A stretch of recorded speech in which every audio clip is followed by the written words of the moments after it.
ઉધના વિસ્તારમાં આવેલા લક્ષ્મીનારાયણ મંદિર પાસે હત્યાનો બનાવ બન્યો હતો। મૃતક યુવક ભજનસિંહ શેખલકર પોતાની બહેનને મળવા આવ્યો હતો, ત્યારે અંગત અદાવતમાં ભાવસિંહ સહિતના 2 વાહનોમાં આવેલા લોકોએ તેને ઘેરી લઈને તીક્ષ્ણ હથિયારોના અનેકો ઘા ઝીંકીને હાથ પગ અલગ કરી નાખ્યા હતા, જેથી યુવકનું ઘટના સ્થળે કમકમાટી ભર્યું મોત નિપજવા પામ્યું હતું। અરેરાટી ભર્યા હત્યાકાંડમાં હાજર લોકો પણ કંપી ઉઠે તેવી દ્રશ્યો સર્જાયા હતા। મૃતક ભજનસિંહના નાના ભાઈ અર્જુનસિંહે કહ્યું કે મારા મોટા ભાઈને દગાથી મારી નાખવામાં આવ્યો છે। ભાવની ગેંગ દ્વારા હત્યા કરવામાં આવી છે। મારા ભાઈની આગળ બોલેરો અને પાછળ પણ વાહનો રાખીને ભાવસિંહ, સોનુસિંહ, ડિંડોલીના ગોપાલ સહિતના લોકોએ ઘેરી લઈને મોતને ઘાટ ઉતારી નાખ્યો છે।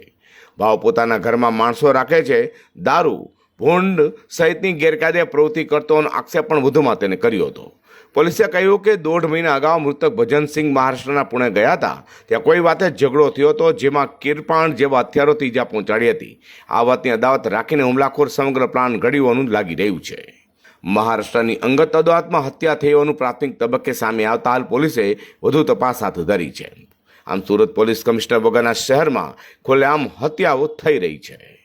ઉધના પોલીસ સ્ટેશન વિસ્તારમાં ગઈકાલે એક બનાવ બન્યો હતો। આ હત્યાના બનાવમાં મૂળ 4 આરોપીઓ સ્થળ ઉપર હતા અને 2 આરોપીઓ કોન્સ્પિરસીમાં હોવાનું ફરિયાદીએ પોતાની ફરિયાદમાં નોંધાવ્યું હતું। આ ફરિયાદ મુજબ પોલીસે આગળને તજવીજ ચાલુ કરી હતી અને તે મુજબ કુલ 2 આરોપીઓ અત્યાર સુધી પકડાયા છે, જેનું નામ કાલુસિંહ અને મોહનસિંહ છે। જે આ બંને આરોપીઓ તે વખતે જે હત્યાના બનાવમાં સ્થળ ઉપર હાજર હતા અને તેઓ આ જે ભોગ બનનાર છે એના ઉપર એટેક કરવામાં તેઓ સામેલ હતા। બાકીના જે આરોપીઓ છે એની પકડવા માટે અત્યારે પોલીસ કાર્યરત છે। અલગ અલગ આરોપીઓ માટે જુદી જુદી ટીમો બનાવી છે। આ ટીમો પોતાની રીતના આના ઉપર વર્કઆઉટ કરી રહ્યા છે અને આરોપી જલ્દીથી જલ્દી પકડાઈ જાય એ માટેના પ્રયાસો ચાલુ છે। અત્યારે જે આરોપીઓ પકડાયા છે એમાં એકનું નામ કાલુસિંહ છે અને એકનું નામ મોહનસિંહ છે।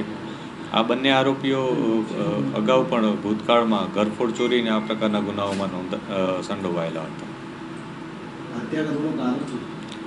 જે પોલીસને પ્રાથમિક વિગત મળી છે અને જે ફરિયાદીએ નોંધાવ્યું છે એ મુજબ જે ભોગ બનનાર છે એણે આશરે 1 મહિના પહેલાં પુણે મહારાષ્ટ્રમાં જે આરોપીઓ છે એમાંથી 2 જણાને ચપ્પુના અથવા કોઈ ધારદાર વસ્તુના ઘા મારીને એમને કોને ઈજા પહોંચાડી હતી।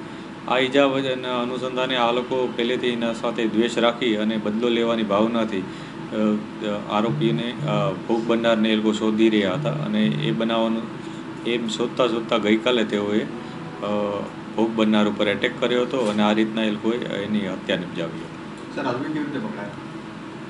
અત્યારે જે પોલીસને જે 2 આરોપીઓ મળી આવ્યા છે એ બંને પાંડેસરા પોલીસ સ્ટેશનની ટીમ દ્વારા બાતમીના આધારે પકડવામાં આવ્યા છે અને ત્યારબાદ અન્ય આરોપીઓની ધરપકડની પ્રયાસ અત્યારે પોલીસ કરી રહેલ છે।